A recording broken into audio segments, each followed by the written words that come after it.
Halo teman-teman semua, pada pertemuan kali ini kita akan membahas tentang siklus sumber daya manusia dan penggajian.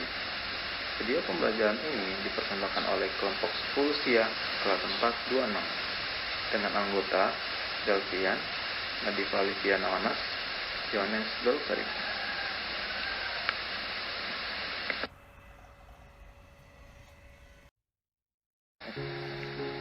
Bagian pertama, kita akan mempelajari tentang introduction siklus sumber daya manusia dan penggajian. Manajemen sumber daya manusia atau SDM dan siklus penggajian adalah serangkaian kegiatan bisnis yang berulang dan merupakan operasi pemeriksaan data yang terkait dengan pengelolaan tenaga kerja karyawan secara efektif.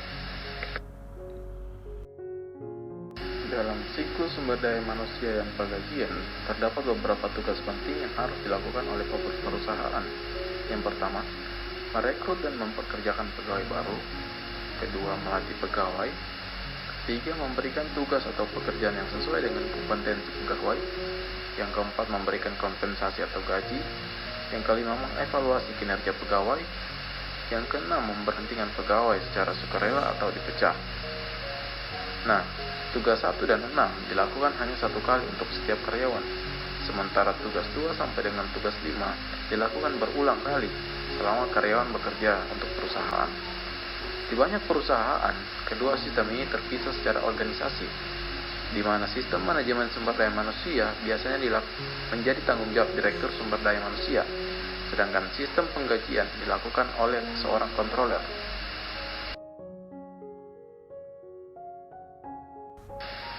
Berikutnya, kita masuk ke dalam inti dari chapter ini, yaitu siklus sumber daya manusia dan penggajian.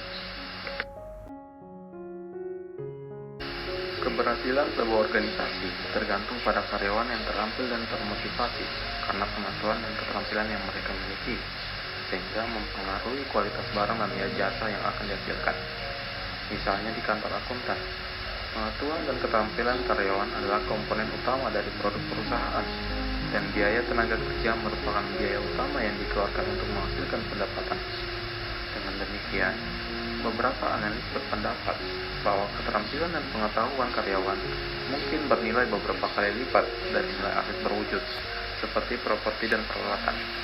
Nah, untuk memanfaatkan karyawan organisasi secara efektif tersebut, sistem sumber daya manusia dan penggajian harus menjawab dan memutuskan beberapa pertanyaan terkait hal tersebut.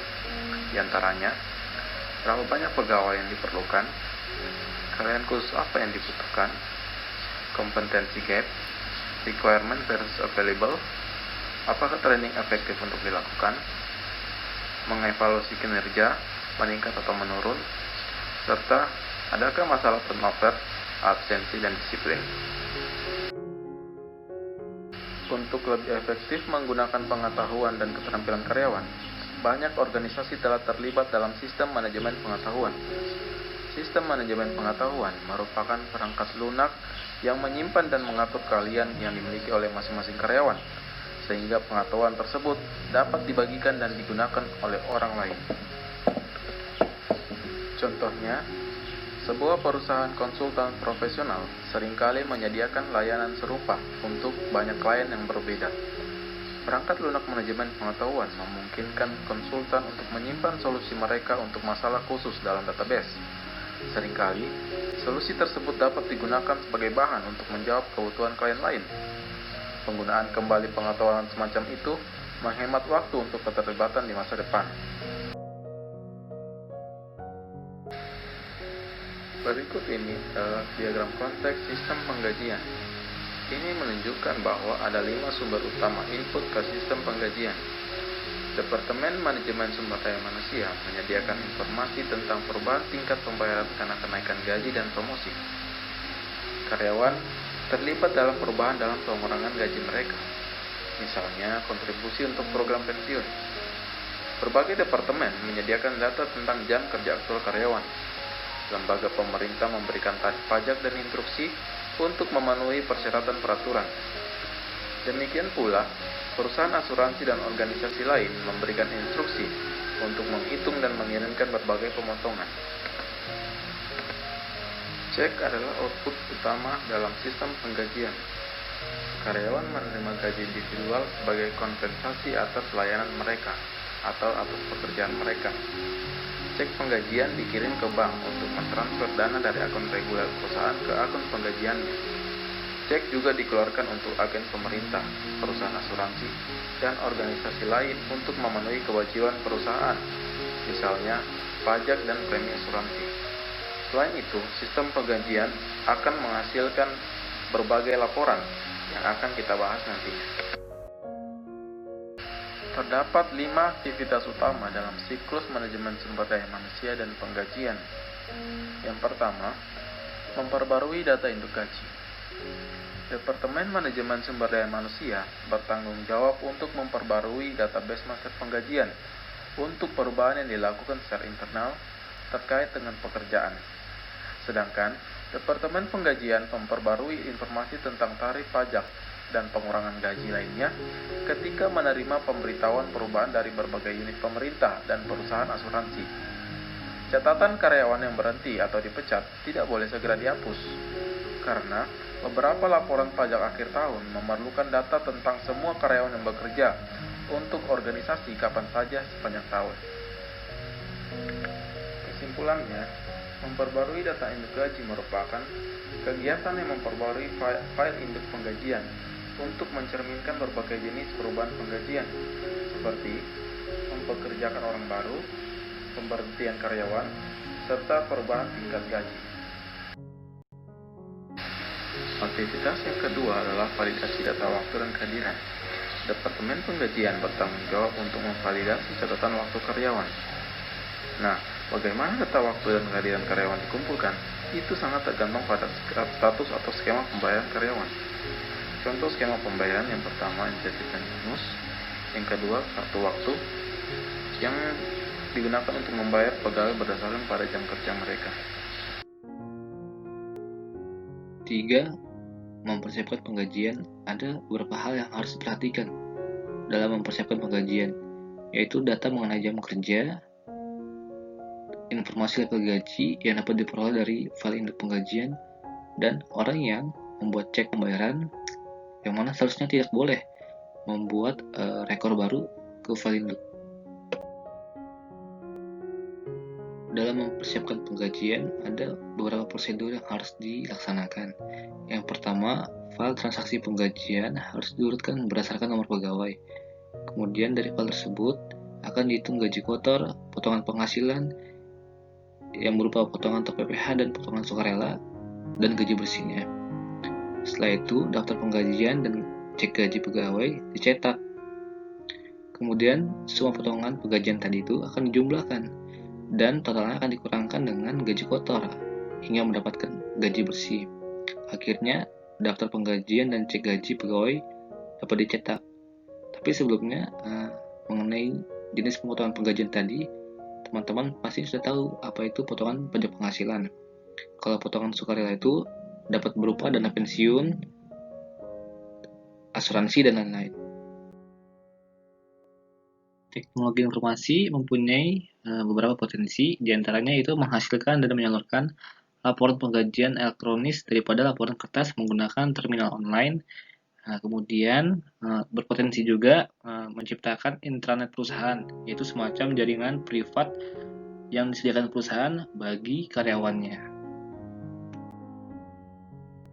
4. Pengeluaran gaji. Sebagian besar pegawai dibayar dengan menggunakan cek atau dengan penyimpanan langsung gaji bersih ke rekening bank pribadi mereka.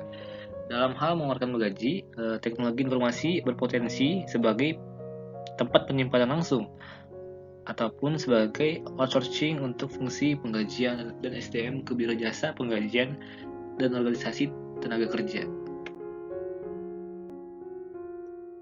Dalam mengeluarkan gaji, ada beberapa prosedur yang harus dilaksanakan juga. Yang pertama, daftar penggajian dikirim ke bagian utang untuk ditinjau dan disetujui. Kemudian, voucher pengeluaran dibuat untuk mensahkan transfer dana dari rekening giro umum milik perusahaan ke rekening bank penggajian perusahaan. Setelah itu, voucher pengeluaran tersebut dan daftar penggajian dikirim ke kasir. Daftar penggajian dikembalikan ke bagian penggajian, sementara voucher pengeluaran dikirim ke staf administrasi bagian akuntansi. Kelima, mengeluarkan pajak penghasilan dan potongan lain-lain. Organisasi harus secara periodik membuat cek atau menggunakan transfer dana secara elektronis untuk membayar berbagai kewajiban pajak yang terjadi karena lembaga pemerintah terkait menspesifikasikan waktu untuk pembayarannya ini. Dana secara sukarela dikurangi dari cek gaji pegawai untuk berbagai kompensasi seperti rencana tabungan gaji harus dibayarkan ke organisasi terkait. Perbarui tarif dan potongan. Perubahan tarif dan potongan terjadi ketika bagian penggajian menerima pembaruan mengenai perubahan dalam tarif pajak dan potongan gaji lainnya dari berbagai unit pemerintah dan perusahaan asuransi. Hitung kompensasi dan pajak yang dibayar perusahaan. Perusahaan membayar beberapa pajak penghasilan dan kompensasi pegawai secara langsung. Perusahaan seringkali memberikan kontribusi atau menanggung keseluruhan pembayaran premi asuransi kesehatan, cacat, dan jiwa untuk para pegawai. Banyak perusahaan juga menawarkan pada para pegawai mereka rencana kompensasi fleksibel yang memungkinkan setiap pegawai menerima jaminan minimum asuransi untuk pengobatan dan kontribusi pensiun, kredit kompensasi tambahan yang dapat digunakan untuk mendapatkan waktu libur ekstra, dan asuransi kesehatan tambahan. Banyak perusahaan yang lain juga menawarkan dan memberikan kontribusi atas pilihan rencana tabungan hari tua. Selanjutnya, kebutuhan informasi. Sistem penggajian harus didesain untuk mengumpulkan dan mengintegrasikan data biaya dengan jenis informasi lainnya agar memungkinkan pihak manajemen membuat jenis keputusan berikut. Kebutuhan pegawai di masa mendatang, kinerja pegawai, moral pegawai, efisiensi dan efektivitas pemrosesan penggajian. Komponen pengendalian. Yang pertama, tujuan kendali, yaitu agar kegiatan operasional berjalan efektif dan efisien. Menghasilkan laporan keuangan yang dapat diandalkan. Pemenuhan terhadap regulasi. Yang kedua, tipe kendali, yaitu pemisahan fungsi, sistem otorisasi, sistem dokumentasi dan catatan akuntansi, kendali fisik aset dan catatan akuntansi, pengawasan independen. Selanjutnya, prinsip pengendalian internal. Ada 7 prinsip pengendalian internal. Yang pertama, semua transaksi penggajian diotorisasi dengan benar. Yang kedua, semua transaksi penggajian yang dicatat valid. Yang ketiga, semua transaksi penggajian yang valid dan diotorisasi dicatat. Yang keempat, semua transaksi penggajian dicatat secara akurat.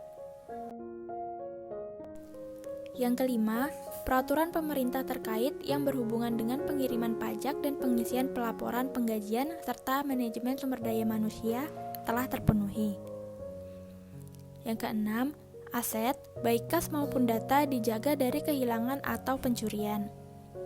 Yang ketujuh, aktivitas siklus manajemen sumber daya manusia atau penggajian dilakukan secara efisien dan efektif. Selanjutnya, ancaman dan pengendalian dalam siklus sumber daya manusia dan penggajian. Aktivitas pertama, memperbarui data induk gaji. Terdapat 2 ancaman dalam aktivitas ini. Yang pertama, perubahan tidak terotorisasi terhadap data induk penggajian. Pengendaliannya dengan pemisahan tugas dan pengendalian akses. Yang kedua, pembaruan tidak akurat atas data induk penggajian. Pengendaliannya dengan kontrol integritas pemrosesan data dan tinjauan rutin setiap perubahan pada data induk penggajian. Aktivitas kedua, validasi data waktu dan kehadiran. Ancaman dalam aktivitas ini yaitu data waktu dan kehadiran yang tidak akurat. Pengendaliannya dengan otomatisasi data sumber untuk pengambilan data, autentikasi biometrik, pemisahan tugas, dan pemeriksaan pengawasan. Aktivitas ketiga, mempersiapkan penggajian. Ancaman dalam aktivitas ini ialah kesalahan dalam proses penggajian. Pengendalian yang dilakukan yaitu kontrol integritas pemrosesan data, seperti total batch, melakukan cross-voting atas daftar penggajian, penggunaan akun killing penggajian, dan pengecekan saldo nol. Lalu, memeriksa pengawasan atas daftar penggajian dan laporan lainnya. Dan terakhir, menerbitkan laporan pendapatan pada pegawai. Aktivitas keempat, mengeluarkan gaji. Ancaman dalam aktivitas ini yaitu pencurian atau distribusi yang curang atas slip gaji. Pengendalian yang dapat dilakukan, yang pertama, pembatasan akses ke belangko penggajian dan mesin tanda tangan cek gaji. Yang kedua, penomoran dan melakukan akuntansi secara berkala untuk cek gaji. Yang ketiga, dokumentasi semua cek penggajian. Yang keempat, penggunaan rekening terpisah untuk penggajian dan diakui sebagai dana yang dibatasi penggunaannya. Yang kelima, pemisahan tugas. Yang keenam, pembatasan akses terhadap database induk penggajian. Yang ketujuh, verifikasi setiap identitas karyawan yang mendapatkan cek gaji.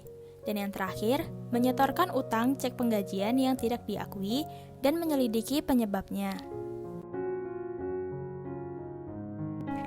Selanjutnya, aktivitas terakhir atau aktivitas kelima, yaitu pengeluaran pajak penghasilan dan potongan lain. Ancaman dalam aktivitas ini ada 3. Yang pertama, kegagalan untuk melakukan pembayaran yang diminta. Yang kedua, pembayaran tidak tepat waktu. Pengendalian untuk kedua ancaman ini sama, yaitu konfigurasikan sistem untuk melakukan pembayaran yang diminta menggunakan instruksi dari IRS. Lalu ancaman yang ketiga, pembayaran yang tidak tepat. Pengendalian yang dilakukan yaitu pengendalian integritas pemrosesan, memeriksa pengawasan atas laporan, pemeriksaan pegawai atas laporan pendapatan. Demikian penjelasan dari kelompok kami. Terima kasih dan semoga bermanfaat.